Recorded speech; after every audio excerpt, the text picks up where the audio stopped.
Well, there you have it, folks. It is match week in Cape Town, the mother city, of course, and it is the first time that the Barbarians will be playing against the Springboks on South African soil, and the second time overall on the African continent, of course, having previously played against Zimbabwe in 1994. Of course, I've dug up some stats during the course of today, and before I go through them, perhaps worth mentioning that by looking at social media, the hype machine has gone up several notches that are unimaginable, mainly because of the success of the Springboks during the course of the 2023 and 24 international season. Perhaps can they do something to keep the fans happy, to perhaps exceed expectations, more so with the certain test against the All Blacks in New Zealand's Garden of Eden. But that's besides the point, the way the hype has gone up, even I've decided to get the South African flag out. So, the stats are as follows. The win-loss percentage against Southern Hemisphere teams is at 33% rather. This would include the Pacific Three of Samoa, Fiji and Tonga, as well as Zimbabwe as well, present-day Zimbabwe. The win-loss percentage against the Springboks stands at 50%, with only one draw, that being the last time they met in 2016. South Africa's last win coming about on the 10th of December in the year 2000 at the Millennium Stadium in Cardiff.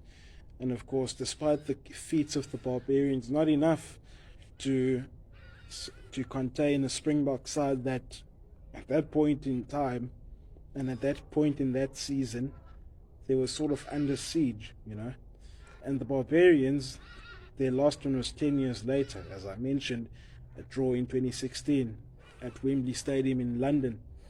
And with this fixture in Cape Town, it will be the second time that these two countries, or this two teams I should say, South Africa representing a country rather, it'll be the first time since 1994 that they've played each other outside of the United Kingdom. They met at Lansdowne Road in Dublin, and the Barbarians were victorious by an 8-point margin, 23 points to 15.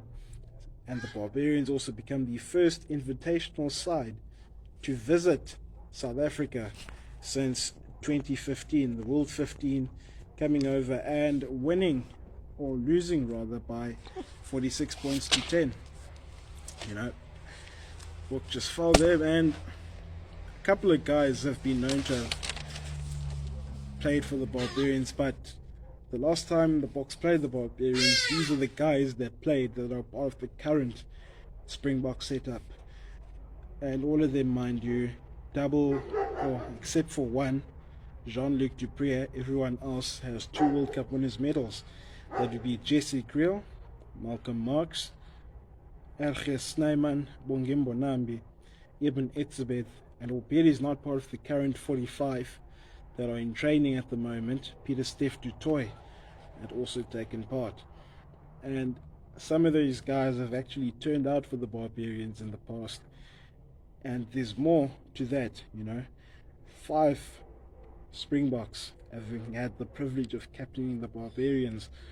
That would include Bob Skinstad, Jean de Villiers, John Smith, Victor Matfield, and Siya Kolisi, all Rugby World Cup winners in their own right. Even the late Cornel Hendricks turning out in the black and white hoops, Johan Muller as well, a Springbok in the World Cup final of 2007 as well, also having had the honor of playing for the Barbars.